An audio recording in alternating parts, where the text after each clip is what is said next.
સુરતના માંગરોળના ચકચારી ગેંગરેપ કેસમાં કોર્ટે 2 આરોપીઓને દોષિત જાહેર કર્યા છે। 4.5 મહિના અગાઉ માંગરોળમાં નવરાત્રી સમયે સગીરા પર ગેંગરેપની ઘટનાથી ચકચાર મચી ગઈ હતી। કોસંબા પોલીસ સ્ટેશન વિસ્તારમાં થયેલા ગેંગરેપ કેસમાં કોર્ટે ઝડપી ટ્રાયલ ચલાવી અને માત્ર 130 દિવસમાં જ ચુકાદો આપ્યો છે। સુરતની સ્પેશિયલ પોક્સો કોર્ટે ઝડપી ચુકાદો આપ્યો છે। આ ઘટનામાં કુલ 3 આરોપીઓને પોલીસે ઝડપી પાડ્યા હતા, જેમાં એક આરોપીનું મૃત્યુ થયું હતું, જ્યારે 2 આરોપીઓને દોષિત ઠેરવવામાં આવ્યા છે। બંને આરોપીને સોમવારે સજાનું એલાન કરવામાં આવશે।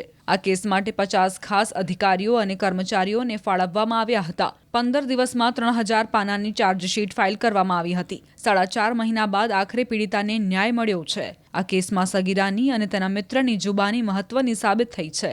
આ ઉપરાંત પોલીસે સાયન્ટિફિક પુરાવા પણ રજૂ કર્યા હતા, જે પણ કોર્ટે માન્ય રાખ્યા છે। સાક્ષીઓની જુબાની અને સાંયોગિક પુરાવાઓને ધ્યાનમાં રાખી કોર્ટે બંનેને કસૂરવાર ઠેરવ્યા છે। દોષિતોને સોમવારે 17 તારીખે સજા સંભળાવવામાં આવશે। આ કેસમાં બનાવ 8-10-24ના દિવસનો બનાવ છે। બનાવના દિવસે આ કામે ભોગ બનનાર અને એનો મિત્ર નવરાત્રના ગરબા જોવા ગયેલા હતા। ગરબા જોઈને પછી ગાડીમાં પેટ્રોલ ખલાસ થઈ ગયું, પેટ્રોલ ભરાવા જતા હતા અને ત્યારબાદ રસ્તામાં ભોગ બનનાર વોશરૂમ કરવા ખેતરમાં ગઈ બાજુમાં। એ દરમિયાન 3 આરોપીઓએ આ ભોગ બનનાર અને એના મિત્રને જોયા, એનો પીછો કર્યા પછી ભોગ બનનારનો જે મિત્ર છે તે મિત્રના પહેલાં તો કપડાં કઢાવી નાખ્યા, એ લોકોને ધમકાવ્યા, ભોગ બનનારનો મોબાઈલ લૂંટી લીધો।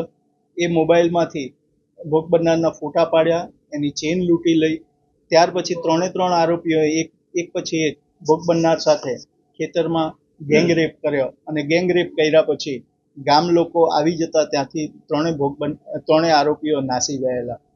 આ કેસમાં આરોપી વિરુદ્ધ BNSની ગેંગરેપની કલમો લાગેલી, પોક્સો એક્ટ હેઠળના તોમતનામું ફરમાવ્યું અને એટ્રોસિટી એક્ટ હેઠળનું તોમતનામું ફરમાવ્યું।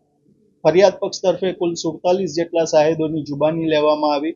એ ઉપરાંત દસ્તાવેજી પુરાવાઓ રજૂ કરવામાં આવ્યા, જેવા કે FSLનો પુરાવો, મેડિકલ એવિડન્સ, પંચનામાનો પુરાવો, એક્સ્ટ્રા જ્યુડિશિયલ કન્ફેશનનો પુરાવો, આ બધો પુરાવો રજૂ કરવામાં આવ્યો અને સુરતના સ્પેશિયલ જજ શ્રી VV પરમાર સાહેબે પ્રોસિક્યુશનના પુરાવાને માન્ય રાખ્યો અને આરોપીને આજરોજ કસૂરવાર ઠેરવ્યા। આરોપી મુન્ના અને રાજુ ઉર્ફે પાસવાન।